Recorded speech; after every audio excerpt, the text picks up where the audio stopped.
इस वीडियो में हम बात करेंगे बेसिकली बायोलॉजी के बारे में। देखो काफ़ी बच्चों को ना एक कन्फ्यूजन रहती है, हमें सिलेबस कम तक खत्म करना है, ठीक है। वो लोग कोचिंग वालों के साथ चलते हैं, भेड़ चाल में चलते हैं, ठीक है। तो मतलब सोचते हैं मतलब कोचिंग वाले चाह रहे हैं मार्च अप्रैल में खत्म करेंगे सिलेबस, 1 महीने टेस्ट देंगे, सिलेक्शन हो जाए। भाई नहीं होगा सिलेक्शन, 1 महीने में पूरा रिवाइज नहीं होता बायोलॉजी, तेरे को भी पता अच्छे से। फिजिक्स केमिस्ट्री भी पढ़नी है ना, ये नहीं ना बायो पढ़ के सिलेक्शन होगा, नहीं होगा, ठीक है। तो मैं ज़्यादा टाइम नहीं लूँगा, अगर आपको अच्छा लगे तो फॉलो करना।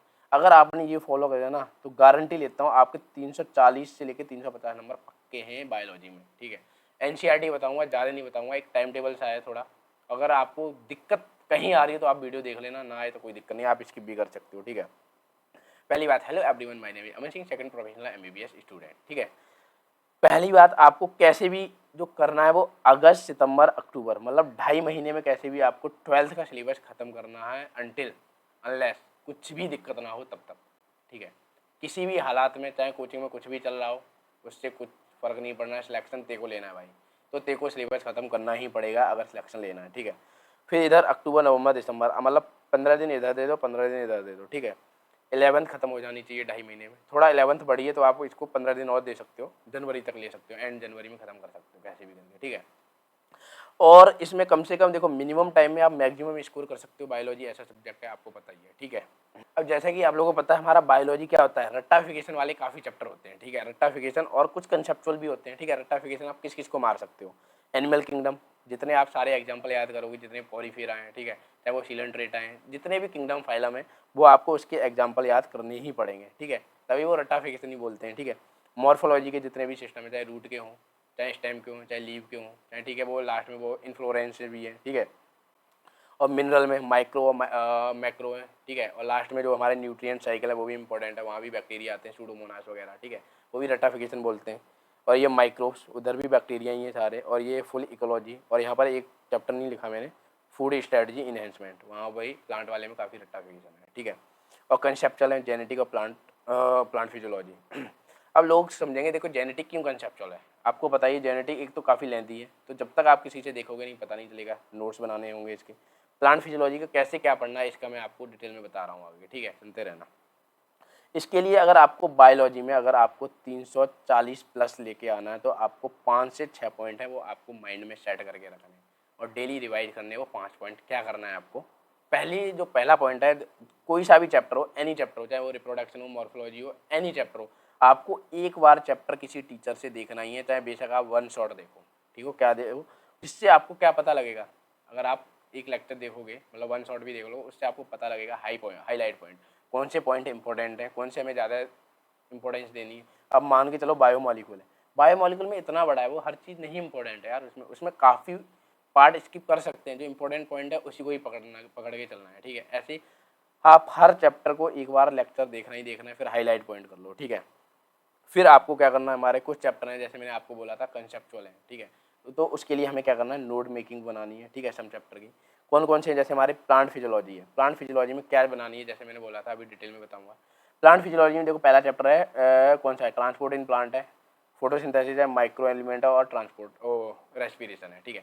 इसमें अगर आपको देखो ट्रांसपोर्ट इन प्लांट सिंपल है, आप रीडिंग कर सकते हो, रट्टा मार सकते हो, सॉल्व हो जाएगा, ठीक है। अब मान के चलो क्रैप साइकिल आ गई, अगर आपको रट्टाफिकेशन के साथ अगर आपको कंसेप्चुअल नहीं पता, एटीपी कहाँ बन रही है, कहाँ कंज्यूम हो रही है, कहाँ उसका यूटिलाइजेशन है, तो नहीं आएगा वो, ठीक है।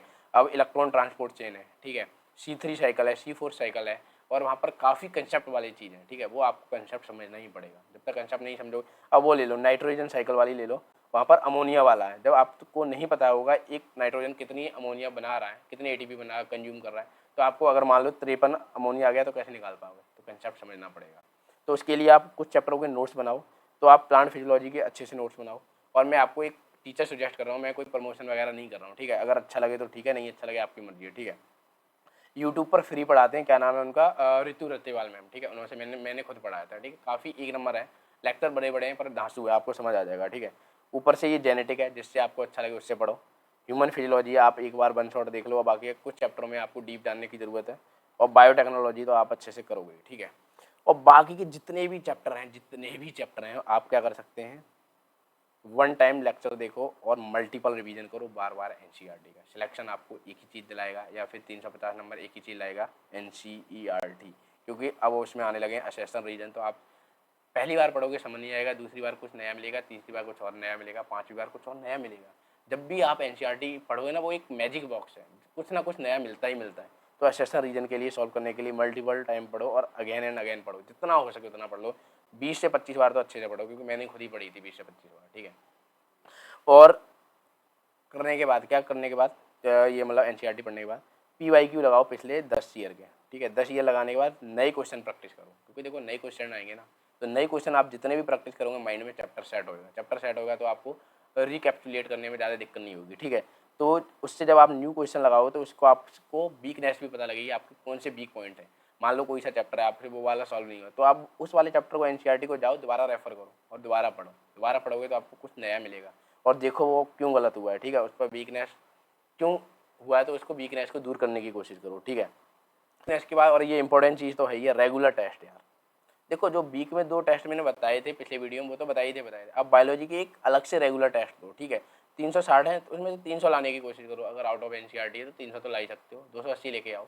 बार बार अगर टेस्ट दोगे ना, ठीक है, टेस्ट को स्किप मत करो। एनसीईआर मतलब बायोलॉजी का एक अलग से टेस्ट रखो, काफ़ी कोचिंग अलग से देती है, ऑनलाइन भी मिल जाता है, ठीक है।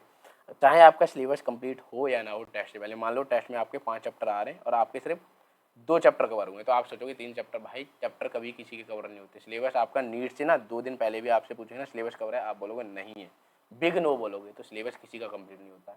तो आप किसी भी हालात में टेस्ट स्किप ना करो अनटिल अनलेस अगर आपको बहुत ज़्यादा इमरजेंसी ना हो, ठीक है। तब तक आप किसी भी हालात में वैसे कोशिश करो टेस्ट स्किप ही ना करो, ठीक है।